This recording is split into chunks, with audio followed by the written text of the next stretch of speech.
L'investissement durable a-t-il encore la cote et dans quoi faut-il investir aujourd'hui sur ce pan du marché? Mesdames, messieurs, bonsoir. Bienvenue dans ce nouvel épisode du podcast La Bourse ou la vie de Trends Tendance. J'ai l'honneur et le plaisir d'accueillir ce soir Jean-Pascal Porchereau. Jean-Pascal, vous êtes associé gérant de la banque suisse Lombard-Odier. Bienvenue à vous et merci de participer à cet épisode. Donc ce soir, nous allons parler des dernières tendances qu'il y a dans l'investissement durable. Pour commencer, peut-être une petite mise en contexte. Il y a quelques mois, j'ai pu suivre, vous avez participé à une conférence qui s'appelait Building Bridges, qui parle du sujet de la finance durable. L'un des constats était notamment que l'investissement durable était un peu en perte d'intérêt auprès des investisseurs dernièrement. Il y a eu notamment eu quelques sorties de capitaux sur le marché un peu dans son ensemble. Mais donc, la situation climatique, elle, reste très urgente. Comment peut-on alors expliquer ce repli d'intérêt un peu pour l'investissement durable? Tout d'abord, merci Charlie pour votre invitation. Avec plaisir. C'est un plaisir d'échanger avec vous aujourd'hui sur un thème qui est très cher à Lombard-Odier, Oui. le thème de la durabilité. Laissez-moi peut-être commencer par vous expliquer ce que nous entendons par durabilité chez Lombard-Odier. Parce que nous avons une approche qui me semble assez différente de celle de nos concurrents et qui va expliquer le point de vue que vous avez exprimé dans votre question. Contrairement à un certain nombre de concurrents, Lombard-Odier a une vision prospective basée sur la science et orientée sur le rendement. En d'autres termes, nous pensons que la durabilité est une opportunité d'investissement attrayante pour nos clients et nous n'essayons pas d'opposer impact et retour sur investissement. D'accord. Notre mission est véritablement de trouver des opportunités d'investissement attrayantes, innovantes et durables pour nos clients. Donc, concernant votre question sur la perte de vitesse du mouvement, je crois qu'il est important de faire un distinguo entre ce que je viens de dire et ce que nos concurrents appellent de la durabilité, qui s'apparente plus à de l'ESG. L'ESG, comme vous le savez, a subi un certain nombre de revers politiques et régulatoires. Et selon moi, ce revers est une conséquence directe du fait que l'investissement ESG repose sur des données du passé, alors que pour investir durablement, il est nécessaire d'adopter une vision prospective, comme je le disais, basée sur la science, pour saisir l'impact de la transition sur les portefeuilles et trouver où investir le capital pour soutenir cette transition. Mais de notre point de vue, la recherche est sans équivoque, la transition est en marche, elle n'attend pas, et les opportunités d'investissement abondent. Donc ça, c'est le premier point que je ferai. Le deuxième point que je ferai, c'est que en termes de performance, chez Lombard-Odier, nous sommes depuis longtemps convaincus que la durabilité affecte tous les secteurs de l'économie et doit être envisagée au sein de paramètres risque-rendement assez traditionnels. Et c'est vrai que certaines stratégies thématiques actions axées sur une poignée de secteurs liés à la transition environnementale ont souffert en 2023 et 2024. Alors, elles ont néanmoins bien rebondi depuis le début de l'année, mais c'est le propre de ces stratégies qui vont avoir des biais sectoriels. D'accord. En revanche, quand vous allez au-delà des actions cotées et vous regardez d'autres classes d'actifs, bien vous rendrez compte que nous avons d'innombrables exemples de belles performances robustes sur la durée. On a par exemple un mandat durable discrétionnaire à l'intention de nos clients privés qui a une très belle performance. On a des stratégies de décarbonation, actions et obligataires qui ont bien performé. On a des stratégies impact sur le private equity et le private credit qui ont bien performé. Mais donc, tu as quand même, malgré cette idée qu'on peut avoir du recul sur certains pans du marché, donc une dynamique qui reste tout de même positive. Et donc, comment pensez-vous que l'investissement durable pourrait-il continuer à évoluer? Je pose un peu la question parce que cette semaine, vous participez à une conférence et vous exprimez au sujet de, je cite, l'impact de la transition écologique sur l'économie et la nécessité d'intégrer ces changements en temps utile afin de garantir un rendement durable à long terme. Donc, ceci implique un peu que mais l'investissement durable, il est plus actuel aujourd'hui, plus que jamais. Tout à fait. Alors, la transition n'attend pas. Mm.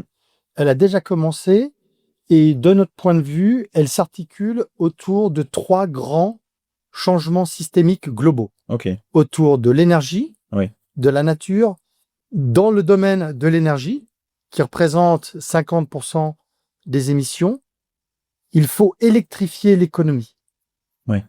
Nous nous attendons à ce que 70% des besoins énergétiques soient pourvus via de l'électricité et que 80% de cette électricité provienne d'énergie renouvelable. Ok. À quel horizon environ? D'ici 2050. Ok. De la nature. Alors, la nature, c'est tout ce qui est lié à la manière dont on nourrit la population, et ça représente environ 30% des émissions. Là, il faut créer des chaînes de valeur à la fois résilientes et régénératives.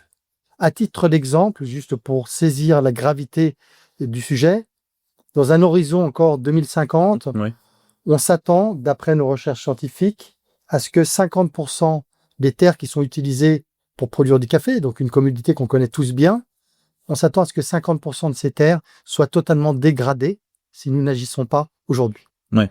Et puis enfin, sur le pilier des matériaux, nous attendons à ce que nous attendons à voir l'émergence de modèles circulaires et nous attendons à voir un découplement entre croissance et extraction de matériaux de commodities.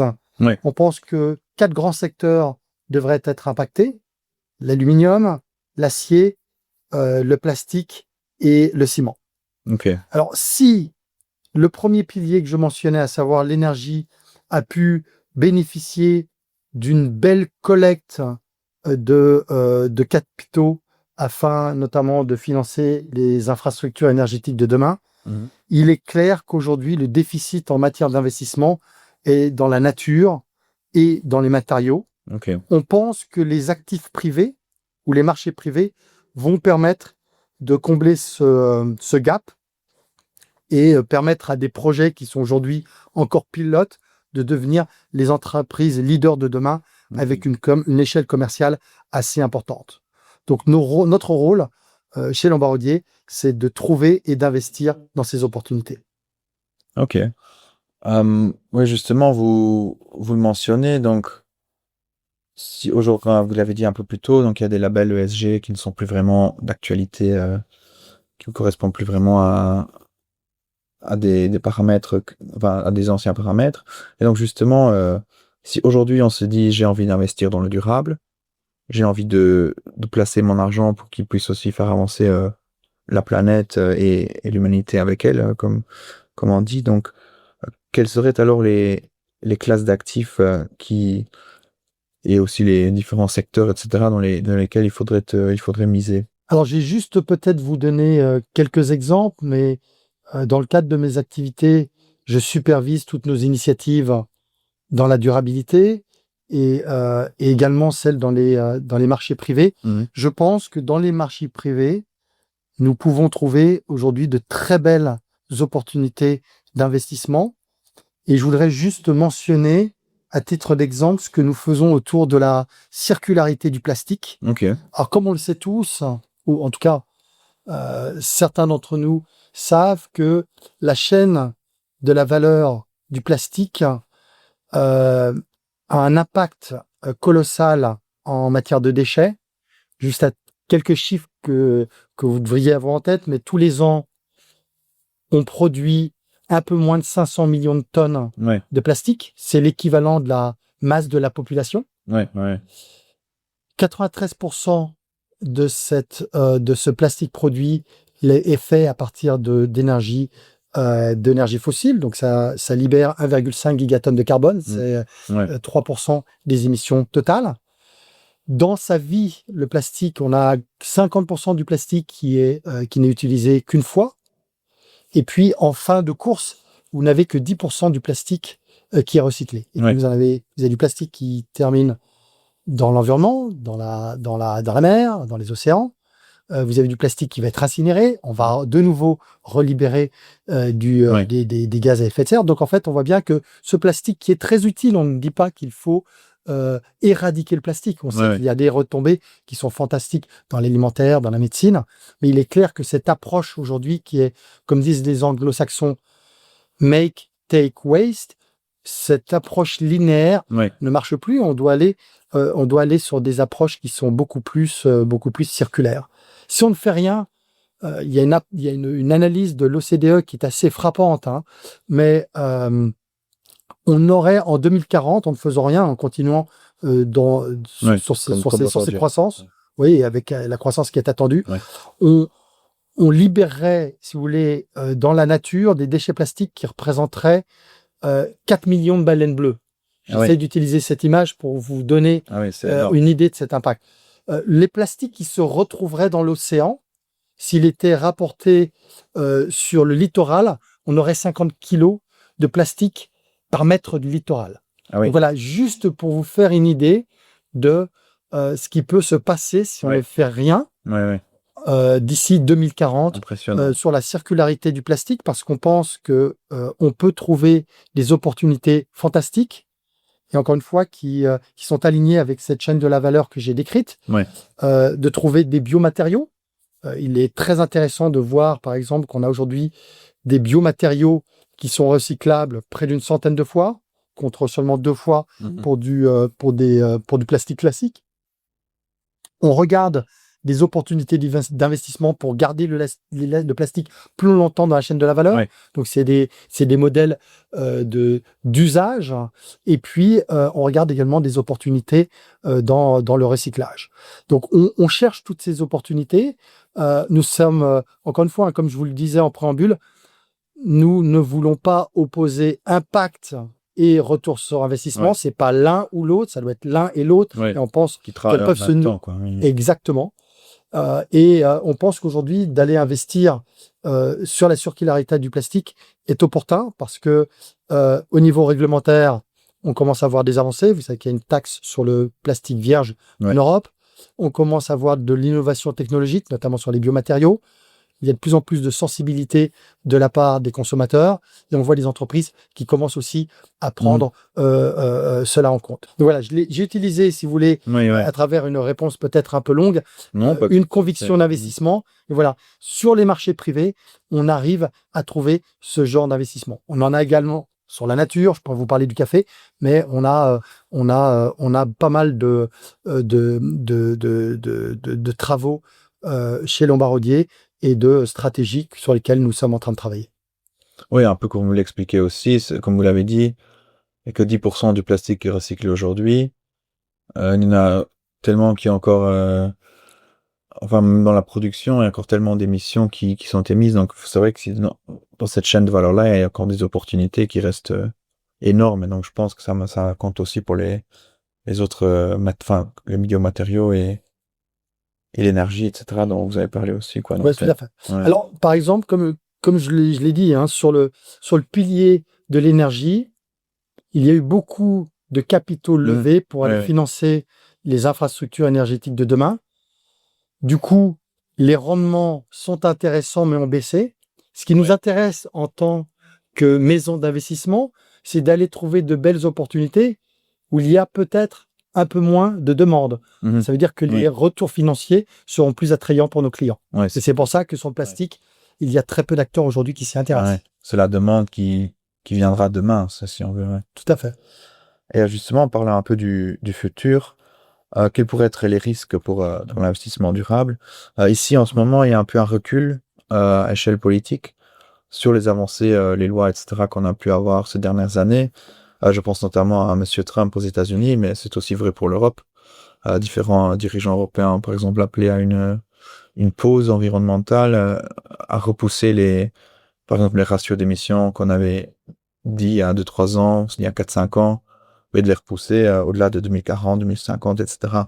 Donc, à ce niveau-là, à ces risques-là, à quoi doivent s'attendre les investisseurs? Alors, c'est une très bonne question, hein. Je vous dirais que pour les investisseurs financiers, avoir un cadre réglementaire stable est très important, notamment pour aller supporter de l'innovation. Et c'est ce que nous avons vu sur les panneaux solaires. Ouais. En 2009-2010, le prix d'un panneau solaire était probablement 10 à 15 fois plus cher qu'aujourd'hui. Ouais. Et c'est vrai que le programme de subsides qui a été implémenté par les États, notamment en Europe, hein, des programmes de feed-in tariff, ça a permis de créer des économies d'échelle, Ouais. ça a permis d'attirer des capitaux et donc de faire décroître très fortement le prix des panneaux solaires. Et aujourd'hui, l'énergie la moins chère est l'énergie solaire. Ouais. Les États, le cadre réglementaire ont permis de réaliser ces avancées. Alors certes, on parle beaucoup de ce qui se passe aux États-Unis, mais comme je le disais en préambule, nous faisons, nous, un distinguo entre ce que l'on appelle de l'ESG, Oui. qui s'appuie sur des données historiques, qui n'a pas vocation à générer des rendements attrayants, et pour nous, la durabilité, qui est une approche prospective, qui est véritablement une opportunité d'investissement. Donc je pense qu'en fait, le débat aussi aux États-Unis est lié à ce distinguo ou à cet amalgame. Oui, d'accord. Ce que je vous dirais, aux États-Unis, il est quand même intéressant de voir que certains États républicains sont très anti-ESG. On pourrait mentionner la Floride, on pourrait mentionner le Texas. Oui. Et pourtant, savez-vous quel État aux États-Unis déploie le plus rapidement des infrastructures solaires? Ouais, je pense que c'est le Texas, non? C'est le Texas. Ouais. Donc vous voyez, ça me permet d'illustrer ce distinguo entre le backlash ESG tel qu'on l'entend, tel qu'on le lit, et puis la réalité financière. Ouais. Aux États-Unis, si vous avez une technologie qui est efficiente et qui délivre des rendements attrayants, vous aurez un engouement. Ouais. Je vous inviterai aussi, pour finir, à regarder la performance de l'indice S&P Clean Energy depuis la prise de pouvoir de Donald Trump. Les performances sont exceptionnelles. Ouais. Donc c'est pour ça, je pense qu'au-delà des effets d'annonce, je pense qu'il est important de regarder la réalité. Okay. Et la réalité aujourd'hui, c'est que par exemple sur les énergies solaires, voilà, l'énergie solaire est devenue la moins chère.